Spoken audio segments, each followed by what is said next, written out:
আমাদের প্ল্যানিং ছিল আমরা শেষ পর্যন্ত খেলবো, কারণ আমরা যদি উইকেট হাতে থাকে, আমরা যদি 5-6 ওভারেও যদি একটা 50 রানের টার্গেট থাকে, আমরা ওটা আমাদের যে প্ল্যানিং ছিল ওই প্ল্যানিংয়ে যাচ্ছিলাম, বাট ওই সময়টা বেশি ডট বল হওয়াতে আমরা ওটা প্ল্যানটায় যাইতে পারিনি।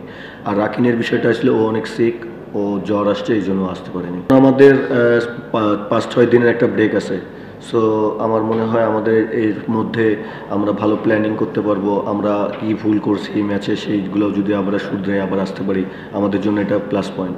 না, অবশ্যই আপনার এইসব হলো টার্নিং পয়েন্ট। যদি আপনি ভালো ক্যাচ ধরতে পারেন তাহলে হয়তো বা রানটা একটু কমে যায়। তো আমার কথা হলো ফিল্ডার যারা তাদেরকে ক্যাচ ধরতেই হবে। সো আমি মনে করি যে ক্যাচ একটু উইকেটটা পরের দিকে একটু স্লো ছিল, বল টার্ন করতেছিল। সো 150-56 রান আসলে চেস করার মতন ছিল, আমরাই ফেল করছি।